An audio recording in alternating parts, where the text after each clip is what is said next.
अरे अपने मालिक के दर्शन करने जा रहे हैं, स्वामी के दर्शन करने जा रहे हैं, प्रभु के दर्शन करने जा रहे हैं, तो अपनी कुटिया से और मंदिर तक नंगे पैर जाना चाहिए, ये भावना रखनी चाहिए। भरत जी जा रहे हैं प्रभु के दर्शन करने के लिए, अयोध्या से पैदल ही चले थे, तो सुकुमार चरणारविंद तो बड़े बड़े फफोके छाले पड़ गए थे। वशिष्ठ जी ने देखा, सबने मिलकर भरत जी से कहा पालकी पे बैठ जाइए, तो उन्होंने कहा हाँ, मेरे प्रभु यहां नंगे पैर चले हैं और मैं पालकी पे बैठ जाऊं?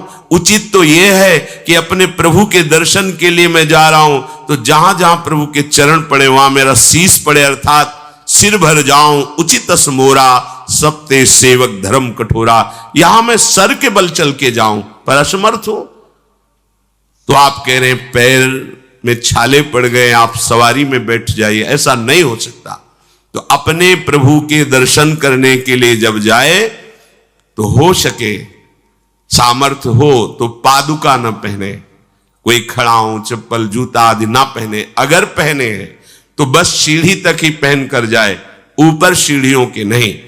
इतने सुकुमार मत बनो, ये आग में जलाया जाएगा शरीर, ये गाड़ दिया जाएगा शरीर, इससे ज्यादा प्यार ना करो। दूसरा,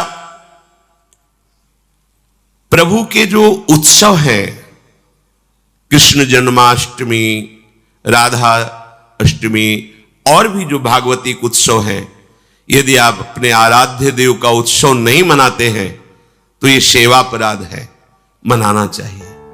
चार लोग मिलकर के सुंदर फूलों से पत्रों से श्रृंगार करके प्रभु की जय घोष करनी चाहिए, प्रभु की कथा करनी चाहिए, आपस में बैठ करके भगवान के जन्म अवतार की, लीला अवतार की कथा कहे, नाम कीर्तन करे। अगर ऐसा नहीं करता तो ये अपराध है। तीसरा, प्रभु या गुरुदेव के सामने जाकर प्रणाम न करना, यह अपराध है। जय बार सामने जाए तय बार प्रणाम करें। अगर आप अस्वस्थ हैं, आपका शरीर काम नहीं कर रहा, तो हाथ जोड़कर सर झुका दीजिए, नहीं तो पंचांग या साष्टांग प्रणाम कीजिए। जय बार गुरुदेव से मिले, जय बार प्रभु के श्री विग्रह के सामने जाए, तय बार प्रणाम करें। अगर अपनी कुटिया में भी प्रभु विराजमान है तो जय बार उनके सामने, इससे दासत्व पुष्ट होता है, प्रभु की कृपा प्राप्त होती है, प्रणाम करें। चौथा, यदि आप अपवित्र हैं, शौच में गए हैं और वहां वैसे ही वस्त्र पहने हुए जिसमें आपने शौचालय में प्रवेश किया, शौच किया, उन्हीं वस्त्रों से अपवित्र दशा में प्रभु के सामने नहीं जाना चाहिए। इसीलिए हमारी बुद्धि मलिन हो जाती है, कोई सिद्धांत समझता ही नहीं। जो शौचालय है उसमें उतने ही वस्त्र पहनकर जाएं जितने हम धो सकते हैं। अगर आपको बार बार शौच लग रही है तो आप कमर से जरूर स्नान करें, यहां से हाथ धो लीजिए, कुल्ला कीजिए, नाक आंख कान इन छिद्रों को पवित्र कीजिए और वही वस्त्र पहनिए, या उनका हो, नहीं तो जो अन्य वस्त्र हैं, आजकल तो सुविधा है, कोई बाहर तो जाना नहीं होता, वस्त्र उतार दीजिए, उतना पहने जितना धो सकते हैं। यदि आप ठाकुर सेवक हैं, भजन करने वाले हैं, ये पवित्रता नहीं रखेंगे तो जहां जो कुछ भी छुएंगे सब अपवित्र हो जाएगा, और अपवित्र बुद्धि भगवान में नहीं लगती, मलिनता छा जाती है। अब ये आज का जो नया समाज है, शास्त्र पवित्रता को जानता ही नहीं है तो स्वीकार क्या करेगा, और बिना पवित्र हुए हमारे विचार पवित्र नहीं होते। इसलिए कभी अपवित्र दशा में ठाकुर जी के सामने, श्री विग्रह के सामने जाना, सेवा सामग्रियों को छूना, यह अपराध माना गया है। प्रभु के सामने या गुरुदेव के सामने जाके ऐसे करना, एक हाथ से प्रणाम करना, यह सेवा अपराध माना गया है। दोनों हाथ भगवान ने दिए, दोनों को जोड़िए, दोनों को जोड़कर सर झुकाइए, इससे तुम्हें कृपा प्राप्त होती है प्रभु की। प्रभु की कृपा का क्या स्वरूप है? नाम में प्रेम होने लगे, जितेंद्रियता आने लगे, हृदय पवित्र होकर सबके सुख भावना में मगन होने लगे, ये प्रभु की कृपा। छठवां, जब हम प्रभु की परिक्रमा करते हैं तो परिक्रमा करते समय प्रभु के जब सामने आवे तो उनको प्रणाम करें। प्रणाम किया, फिर आगे। 4 परिक्रमा हमारे प्रियालाल की होती है। कभी सामने परिक्रमा नहीं करनी चाहिए, जैसे सामने खड़े ऐसे घूम जाते हैं सामने, नहीं, ऐसा नहीं। प्रभु के सामने ऐसे नहीं घूमना, वहीं खड़े खड़े घूम गए 4, ऐसा नहीं। प्रभु को दाहिने करके प्रदक्षिणा। अगर आप प्रभु को प्रणाम नहीं करते, परिक्रमा करते हुए या सामने घूमते, ये सेवा अपराध है। 7वां, प्रभु के सामने गए मंदिर में और आप पैर फैला के बैठे, सामने ऐसे पैर फैला लिए, ऐसे फैला के बैठे, ये अपराध है। अपने आराध्य देव के सामने, अपने गुरुदेव के सामने पैर फैला के नहीं बैठा जाता। यदि आपके पैरों में कोई दोष है तो उतनी देर ही रुकिए जितनी देर आप खड़े दर्शन कर सकते हैं। सामने से हट जाइए, सामने पैर नहीं होने चाहिए आपके। 8वां, प्रभु के श्री विग्रह के सामने दोनों घुटनों को ऊंचा करके अपने हाथों से लपेट कर बैठना। ऐसे ऐसे घुटने दोनों खड़े करके ऐसे जैसे बांध कर ऐसे ऐसे बैठना सेवा अपराध है। प्रभु के श्री विग्रह के सामने, अब जैसे मंदिर में गए, थके हैं आप, दीवार में उड़क करके ऐसे सो, यह अपराध है। प्रभु के श्री विग्रह के सामने उतनी देर ही टिको, बस जितनी देर आप सावधान है, नहीं बाहर निकल जाओ, एकांत सेवन करो। श्री विग्रह के सामने उतनी देर ही दर्शन करने गए, केवल आपकी दृष्टि नख शिखलो अंग माधुरी, प्रभु की केवल दर्शन कर रहे, आंख बंद कर ली, ध्यान किए, फिर दर्शन, फिर ध्यान। जब मन देखा कि चंचल होने लगा, नेत्र झुकाए, प्रणाम किया, मंदिर से बाहर हो गए। किसी से वार्ता नहीं। प्रभु के श्री विग्रह के सामने उनके चरणामृत और प्रसाद को छोड़कर अन्य नहीं पाना। प्रसाद मिला तो पा गए, चरणामृत मिला तो पी लिए। इसके अलावा ऐसा नहीं कि अब जगह है, प्रभु है, चलो और कुछ नहीं। वहां कोई खाना पीना, कोई व्यसन, ये अपराध है। प्रभु के श्री विग्रह के सामने बैठकर बात करना और उसमें झूठ बोल देना, ये दोनों अपराध है। प्रभु के दर्शन करने के लिए जब जाइए तो बोलिए मत किसी से, और कैसे हो, क्या है, कुछ नहीं, शांत, राधा राधा राधा। भैया बात करनी तो बाहर मिलना, यहाँ नहीं, यहाँ हम दर्शन, आप भी दर्शन कीजिए और हट जाइए उससे। अगर कभी कोई अपना पूज्यजन, बड़ा जन है, हमसे बात कर रहा है, उसको कैसे कहें कि आप हट जाइए? तो जितनी बात हो भागवतिक हो और सत्य हो, क्योंकि वहां सत्य साक्षी देने की नहीं, प्रभु विराजमान है। वहां का झूठ तुम्हारे पुण्यों को नष्ट कर देगा। पहले भी जब कोई बात सत्य कहलानी होती थी तो कहा जाता था मंदिर में चढ़ के बोल दो, फिर हम दोबारा तुमसे नहीं पूछेंगे।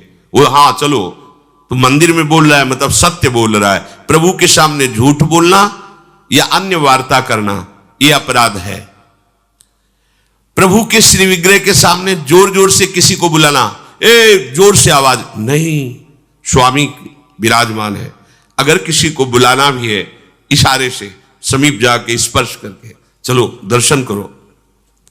प्रभु के श्री विग्रह के सामने आपस में प्रापंचिक बात करना, अगर बात ही करनी, आज देखो कितना सुंदर मोर मुकुट है, आज देखो कितना सुंदर प्रभु का हार है, आज देखो कैसे मकराकृत कुंडल है, आप देख रहे हो, प्रभु ऐसा लग रहा है मुस्कुरा रहे हैं, प्रभु देख रहे हैं। बस उनके विषय की बात करो तो करो, अन्यथा मौन। प्रभु के श्री विग्रह के सामने लड़ाई झगड़ा कर देना। अगर आप बिहारी जी के सामने, राधा वल्लभ जी के सामने, राधा रमण जी के सामने कोई आपको धक्का दे रहा है, कोई आपको कटु व्यवहार कर रहा है, आप चुप रहिए। आपको प्रतिकार नहीं करना, मालिक हैं वो देख रहे हैं, बिल्कुल शांत रहिए। बहुत बड़ा हिसाब हो जाएगा आपका, जन्म जन्मांतरों के अशुभों का नाश हो जाएगा। और अगर लौट कर आपने गाली दे दी और थप्पड़ मार दिया तो ये कलह आपके पुण्यों का नाश कर देगी। बहुत सावधानी से भगवत दर्शन किए जाते हैं।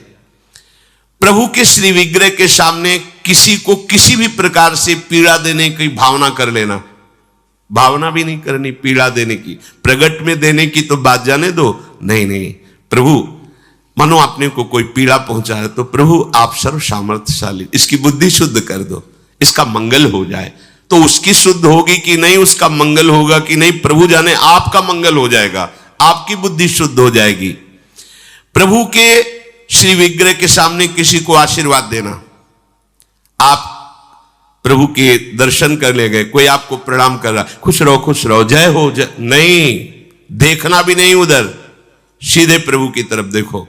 वहां कोई भी कहीं भी किसी को भी प्रणाम करे, प्रणाम प्रभु को हो रही है। आप बिल्कुल ये मानकर कि मेरे को प्रणाम कर रहा है, उसको आशीर्वाद, बिल्कुल नहीं, प्रभु की तरफ केवल देखें। अगर किसी को ऐसे, तो वो अपराध बनता है।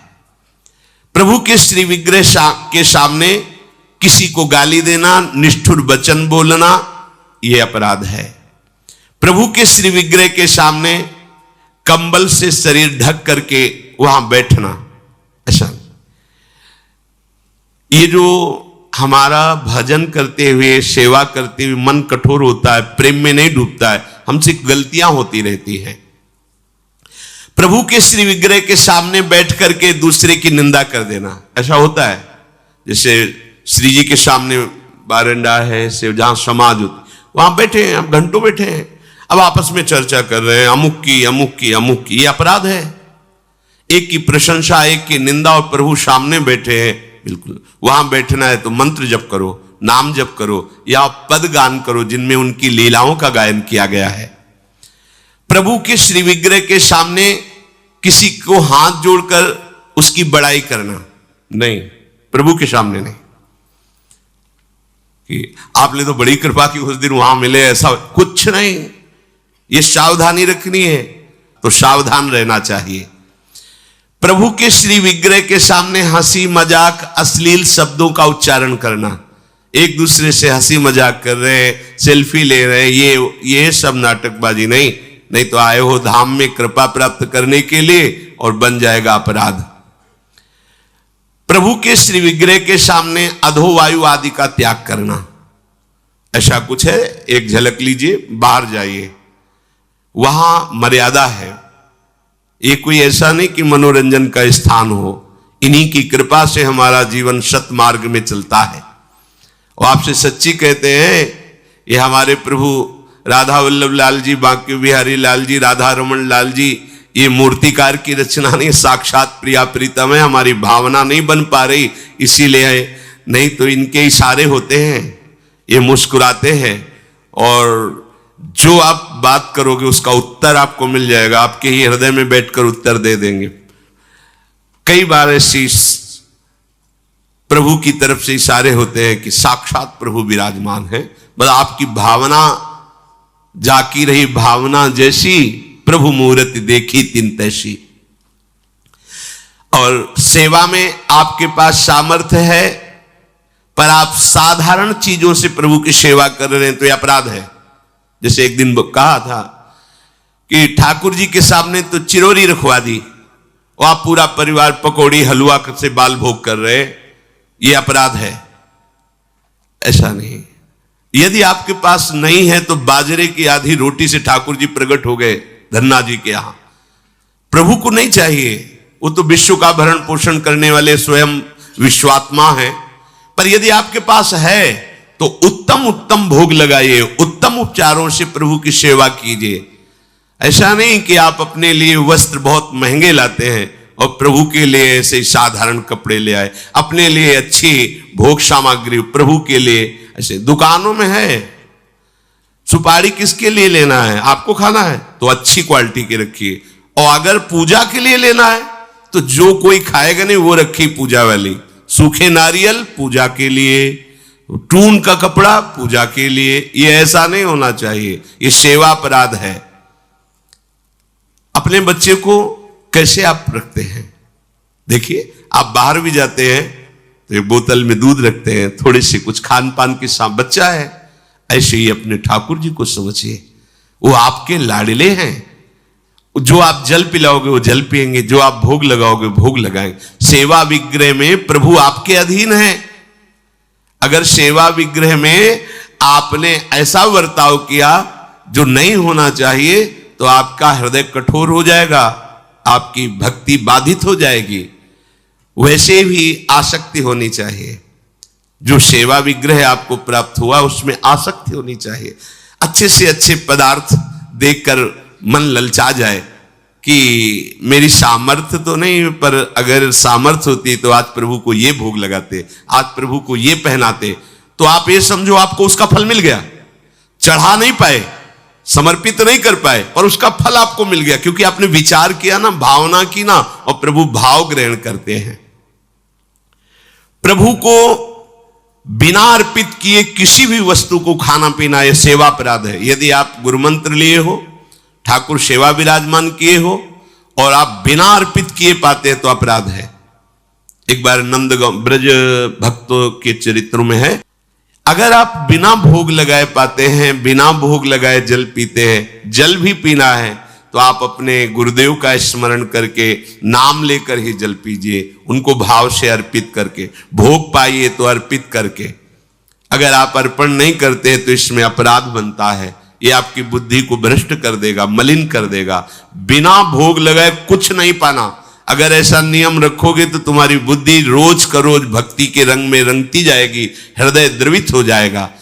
बिना अपने आराध्य देव को अर्पित किए हुए कुछ भी नहीं स्वीकार करना। अगर हमें वस्त्र भी पहनना है तो पहले प्रभु को अर्पित करना है।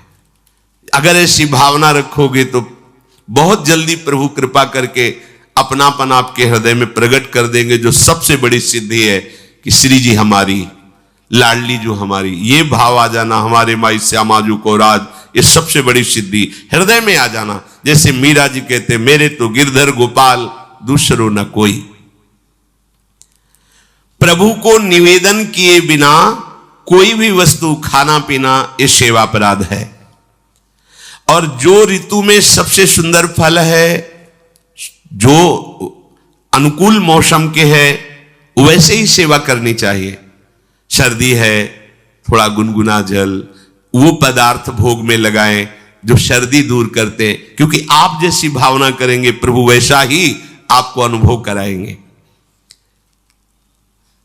अब कोई कल पूछ रहा था कि पानी बदलना चाहिए क्या प्रभु के लिए? एक गिलास में रख दिया, 24 घंटे ऐसे रखा है, उसको बदलना चाहिए, ये सेवा हो रही क्या? अरे भाई, पानी थोड़ी रखने के लिए है, वो तो समय समय से पिलाना है। और जब शयन कराते हैं तो 2 लड्डू रख दिए, जल रख दिए। जब उत्थापन किए तो उस प्रसाद को विराजमान प्रसादी स्थान में किया, फिर नवीन भोग लगाया उत्थापन का। ऐसे थोड़ी कि सुबह चिरौरी और पानी रख दिया और शाम तक वैसे रखा हुआ है, ये सेवा नहीं कहते, तो प्रमाद स्थिति है। देखो, गांव गली की सेवा वाली बात अलग है, यहां प्रेम की उपासना की बात है, शरणागति की परिपक्वता की बात है। सुंदर सुंदर फल वस्तुएं आई और आपने उनको पा लिया एक लेके, और फिर कहा कि भोग लगा देना, यह अपराध है। अब इसी में एक सावधानी की बात बता रहे हैं। गिरिराज जी की दंडोती परिक्रमा सदगुरुदेव भगवान के साथ लगा रहे थे। जब मानुषी गंगा में पहुंचे तो वहीं पास में सहतूत बिक रहे थे। महाराज जी ने कहा, श्री जी की इच्छा है, सहतूत लाओ। सहतूत लाए, वो इतने इतने खटमिठे से होते। मानुषी गंगा में उनको धोए, महाराज जी ने भोग पात्र में रख करके इतने दिए। बोले पाओ। महाराज जी श्री जी को, बोले ऐसे थोड़ी श्री जी को पवा देंगे, पहले बताओ खट्टे तो नहीं ज्यादा। तो महाराज जी अपराध तो नहीं लगेगा? बोले देखो, हमारे यहां प्रेम की उपासना है, हम हर वस्तु को पहले स्वयं चख के देखते हैं। अगर हमारी लाडली जी के लायक नहीं तो हम भोग नहीं लगाएंगे। अब ये ज्ञान तो हमें पहले था नहीं, क्योंकि पहले था कि बिना भगवान को प्रभु को अर्पित किए हुए एक किनका भी नहीं, क्योंकि सबसे पहले प्रभु। लेकिन ये इससे भी श्रेष्ठ बात है, हमारे लाडली लाल को कहीं ऐसा कोई भोग न लग जाए जो दुखद हो, तो हम पहले कढ़ी चावल रोटी सब सामग्री बनी। अब हम देखेंगे, पहले एक चम्मच निकाले, अलग लिए, हाँ कढ़ी ठीक है, बहुत सुंदर ठीक, आज थोड़ा नमक कम है, थोड़ा सा और मिला देते हैं, या चीनी कम है खीर में, थोड़ा सा और मिला। फिर हाथ धोया, आचमन किया, फिर वहां से उसको ठीक किया और फिर भोग लगाया। ये प्रेम की उपासना की। यहां जो बात कह रहे कि अच्छे अच्छे फल लेके उठाए खा लिए, हाँ अपने स्वाद बुद्धि से, अपने उदर पर पोषण के लिए यदि आपने ले लिया है, तो अब आपने कोई भोग सामग्री, लड्डू या पेड़ा रखे हुए हैं श्री जी के लिए, रोज भोग लगता है, और डिब्बा को खोला है, प्यास लगी है, एक पेड़ा लिया, पानी लिया, और वो अमनिया नहीं रह गया। अब आपने ले लिया, पहले तो अपराध लगा कि आपने अमनिया पाया, दूसरा सादा वो पदार्थ जो रखा था वो सब बेकार हो गया, श्री जी के भोग लायक नहीं। बहुत होश में, सेवा में। प्रभु के श्री विग्रह के सामने पीठ करके बैठ जाना। सामने श्री जी विराजमान है तो उनके सन्मुख होकर के बैठिए या साइड में बैठिए, ठीक उनके सामने पीठ नहीं होनी चाहिए। प्रभु के श्री विग्रह के सामने किसी को प्रणाम करना, जैसे श्री जी के दर्शन करने राधा वल्लभ जी के गए हैं तो आंख बचाइए, किसी को आंख ना मिलने पावे, बड़ा छोटा कोई भी, बस मन से सबको प्रणाम, बस सीधे प्रभु से आंख मिला लीजिए। अगर वहां गुरु जी पधारते हैं या गुरु स्वरूप महापुरुष कोई पधारते हैं तो श्री विग्रह के सामने से हट जाइए और दूर होकर के फिर उनको लक्ष्य करके प्रणाम कीजिए, पर सामने नहीं।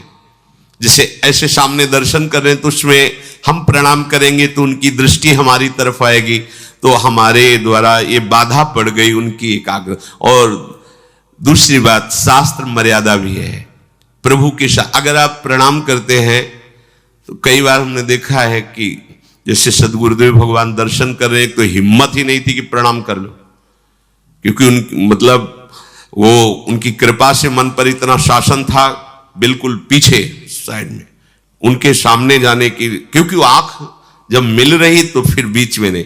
जैसे कभी अचानक ऐसा प्रणाम मुद्रा में हुए तो बाहर निकल के कह दिया कि श्री जी के इस दरवाजे से लेकर उस दरवाजे के बीच में कभी भी ये व्यवहार वृत्ति नहीं होनी चाहिए, ये प्रणाम नमस्कार, ये बातचीत लेना देना बिल्कुल नहीं, चाहे हम हो या कोई हो। तो अब उनका आदेश, तो ऐसे नेत्र से प्रणाम किया अपने दर्शन। श्री जी के सामने, श्री विग्रह के सामने किसी को प्रणाम ना करना, श्री जी के सामने प्रणाम ना करवाना और प्रणाम ना करना, केवल श्री जी को प्रणाम करना। हां, गुरुदेव हैं तो उनको मानसिक प्रणाम करें, लेकिन उनसे भी प्रार्थना करना, बातचीत करना, कोई सलाह लेना या कोई चर्चा करना निषेध किया जा रहा है। कुशल प्रश्न, उनका स्तवन आदि, क्योंकि उनको विघ्न पड़ेगा। हमारी श्री जी में गुरुदेव में अंतर नहीं, लेकिन इस समय गुरुदेव की दृष्टि श्री जी में है। अगर हम जरा भी बातचीत की, प्रणाम कर रहे तो उनकी चित्तवृत्ति, उनकी दृष्टि हमारी तरफ आएगी, ये हमारे द्वारा अपराध बन गया। हम उनको सुख प्रदान करने के लिए हम छुप जाएं कि वो हमें देखे भी ना और वो श्री जी को देखे। अपने मुख से अपनी प्रशंसा करना, ये सेवा अपराध के अंतर्गत है। सेवक को कभी स्वामी के सिवा किसी की प्रशंसा नहीं करनी चाहिए, ना अपनी ना पराये की, केवल अपने आराध्य देव की बात। किसी की भी निंदा करना बिल्कुल नहीं, ये तो घोर अपराध वृत्ति है। पर निंदा के किए ते आवत नहीं कछुआत, मूर्ख पर्वत पाप को ले चल अपने साथ। अगर हम किसी की निंदा कर रहे हैं तो उसके सारे पाप हमारे पास आ रहे हैं, ये आप सच्ची समझ लीजिए। बिना पाप कर्म किए पाप का बोझा आपके माथे पे लद जाएगा यदि आप किसी की भी निंदा करते। काहे को इतना बड़ा घाटा करते हैं? तो निंदा तो नहीं करते पर सुन लेते हैं, कोई कहता तो दोनों का एक ही फल है, कथन श्रवण का एक ही फल है। जैसे एक पाप आचरण कर रहा है और एक पापाचरण की प्रेरणा दी है, जाओ ऐसा कर लो, और एक कहां जा रहे हो, ऐसा करने जा रहे हो, हाँ ठीक है करो, तीनों को बराबर दंड मिलेगा। कर्ता, प्रेरक, अनुमोदन।